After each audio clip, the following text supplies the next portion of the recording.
Mariyam, Bethlehem യാത്രയ്ക്കുള്ള ഒരുക്കങ്ങൾ ചെയ്യണം. മാലാഖ ഇന്നലെ സ്വപ്നത്തിൽ പ്രത്യക്ഷമായി നിന്നെയും കൊണ്ട് ബത്ലഹേമിൽ പോകണമെന്ന തീരുമാനം ദൈവഹിതമാണെന്ന് അറിയിച്ചു. ദൈവത്തിന്റെ ആജ്ഞകളെയും ഭൂമിയിലെ അധികാരികളെയും അനുസരിക്കാൻ നമ്മൾ എപ്പോഴും തയ്യാറായിരിക്കണം. നമ്മൾ ഒരുമിച്ച് ബത്ലഹേമിൽ പോകണമെന്നാണ് അവിടുത്തെ ഹിതം. വീട്ടിൽ നിന്ന് ദൂരെ ആയിരിക്കുമ്പോൾ അവൻ ജനിക്കാൻ സാധ്യതയില്ലെന്ന് ഞാൻ കരുതുന്നു. കാരണം ഈ യാത്രയിൽ അതിന് യോജിച്ച ഒരു സ്ഥലം നമുക്ക് ലഭ്യമല്ല. മാത്രമല്ല, അവൻ്റെ ജനന സമയത്ത് ഒട്ടേറെ സ്വർഗീയ കാര്യങ്ങൾ സംഭവിക്കേണ്ടതായിട്ടുണ്ട്. അവിടെ അത് എങ്ങനെ സംഭവിക്കും? രക്ഷകൻ ജനിക്കേണ്ട സ്ഥലവും സൗകര്യങ്ങളും അവൻ തന്നെ നിശ്ചയിച്ചിട്ടുണ്ട്. അതിന് വിധേയപ്പെട്ടുകൊണ്ട് നമ്മൾ അവനെ സ്വീകരിക്കുവാനും ആരാധിക്കുവാനും ഒരുങ്ങുകയാണ് ചെയ്യേണ്ടത്. എവിടെ വച്ച് അവൻ്റെ വരവിന് ദൈവം തിരുമനസ്സാകുന്നുവോ അവിടെ വച്ച് അവനെ സ്വീകരിക്കാൻ അത്യാവശ്യമായവ ഞാൻ കരുതിയിട്ടുണ്ട്. എങ്കിലും കഷ്ടപ്പാടുകളുടെ നടുവിൽ മിശിഹ പിറക്കരുതെന്നാണ് എൻ്റെ ആഗ്രഹം. എൻ്റെ ദൈവമേ, നീ പിറക്കുന്നതിന് മുൻപ് സുരക്ഷിതമായി വീട്ടിൽ തിരിച്ചെത്താനുള്ള ഭാഗ്യം ഞങ്ങൾക്ക് നൽകണമേ. ജോസഫ്, സമാധാനത്തോടെ ആയിരിക്കുക. യാത്രയിൽ ദൈവത്തിൻ്റെ സംരക്ഷണവും സഹായവും ലഭിക്കുന്നതിന് വേണ്ടി നമുക്ക് പ്രാർത്ഥിക്കാം.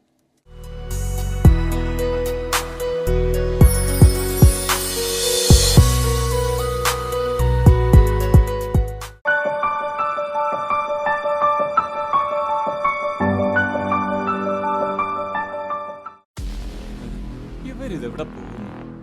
നീ എവിടേക്കാ പോകുന്നത്? ഞങ്ങൾ ബത്ലഹേമിലേക്ക് പോവുകയാണ്. ഓ, പേരെഴുതിക്കാൻ പോകുന്നതാണല്ലേ. അതിന് നീ മാത്രം പോയാൽ പോരെ? ഈ ഗർഭിണിയായ ഭാര്യയെ എന്തിനു കൊണ്ടുപോകുന്നു? എന്ത് വിവരക്കേടാണ് നീ കാണിക്കുന്നത്? അപ്പോൾ നീ പോകാൻ തന്നെ തീരുമാനിച്ചു. ദുർഘടം പിടിച്ച വഴിയിലൂടെ നടത്തിക്കുന്നു. ഇവനെ വിഡ്ഢിയെന്നല്ലാതെ എന്തു പറയാൻ? പിന്നെ നിന്റെ ഇഷ്ടം പോലെ ചെയ്യും. മനുഷ്യാവതാരം ചെയ്ത ദൈവത്തെയാണ് നീ നിന്റെ ഉദരത്തിൽ വഹിക്കുന്നതെന്ന് അവർ അറിയുന്നില്ലല്ലോ. അതുപോലെ തന്നെ ദൈവഹിതപ്രകാരമാണ് ഞാൻ നിന്നെ കൂടെ കൊണ്ടുപോകുന്നതെന്നും അവർക്കറിയില്ല.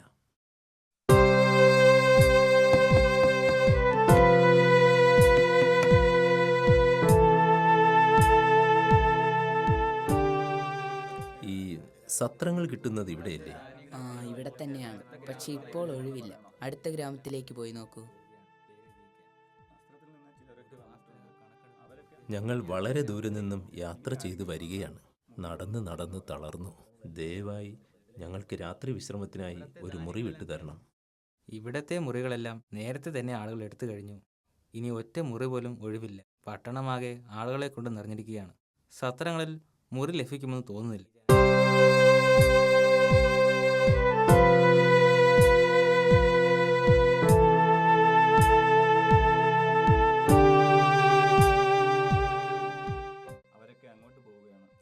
ഏയ്, 2 പേർക്ക് താമസിക്കാനുള്ള ഒരു മുറി വേണമായിരുന്നു.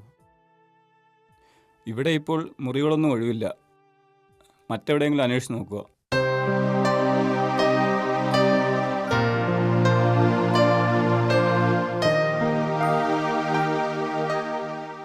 ഒന്ന് രണ്ട് സ്ഥലങ്ങളിൽ കൂടി അന്വേഷിച്ചിട്ട് വരാം. എൻ്റെ ഹൃദയം വേദന കൊണ്ട് പിടയുകയാണ്. ദാവീദിൻ്റെ നഗരത്തിൽ പ്രപഞ്ച സൃഷ്ടാവായ ദൈവത്തിന് ഒരു അഭയസ്ഥാനം കിട്ടാതെ വരുമോ? എല്ലാ വാതിലുകളും അവൻ്റെ മുൻപിൽ അടച്ചു കളഞ്ഞല്ലോ. ബത്ലഹേമിൽ കുറെ ബന്ധുക്കളുണ്ടല്ലോ, അവരെ പോയി കാണാം. ഇത്ര ദാരുണമായ അവസ്ഥയിൽ ആവശ്യമായ സഹായം ചെയ്തു തരാൻ നമുക്ക് തിരുക്കുമാരനോട് അപേക്ഷിക്കാം. നമുക്ക് അവനോട് പറയാം. വരാനിരിക്കുന്ന നല്ല ദിനങ്ങളുടെ മുന്നോടിയായിട്ടായിരിക്കാം ഒരുപക്ഷെ ഈ പരീക്ഷണങ്ങളും ഏറ്റവും വലിയ തിരസ്കരണവും ദൈവം അനുവദിക്കുന്നത്. അതികഠിനമായ തണുപ്പുള്ള രാത്രിയിൽ ഇത്രയും ദയനീയമായ അവസ്ഥയിൽ എന്നെ കാണുമ്പോൾ ഞാൻ അനുഭവിക്കുന്ന മനോവേദന എത്ര അധികമാണെന്ന് നിനക്കറിയാമോ? ഉദരത്തിൽ വഹിക്കുന്ന രക്ഷകനെ പ്രതി ഈ വേദനകൾ നമുക്ക് സന്തോഷത്തോടെ സ്വീകരിക്കാം. ഈ ഗ്രാമത്തിലെ ജനങ്ങളിൽ ഒരാൾ പോലും തങ്ങളുടെ ഭവനം അവരുടെ രക്ഷകന് വേണ്ടി തുറന്നു കൊടുക്കുന്നില്ലെന്നത് തിരുക്കുമാരന് എത്രയോ ദുഃഖകരമായിരിക്കും. ഇവിടെ അടുത്തായി ഒരു ഗുഹയില്ലേ? തെരുവിൽ കഴിയുന്നതിനേക്കാൾ നമുക്ക് അവിടെ പോയി നോക്കാം.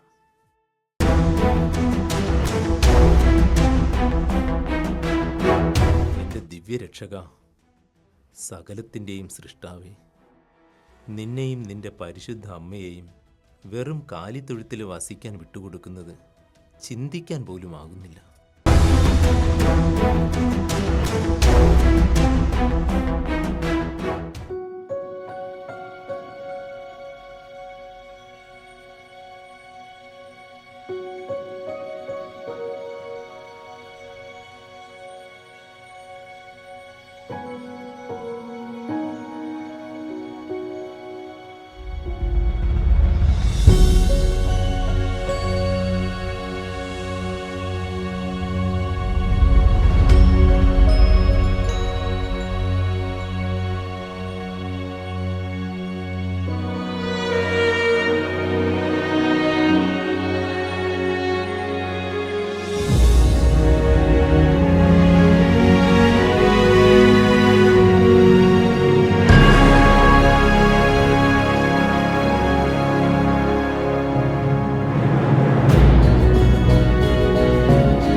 പരിശുദ്ധമാ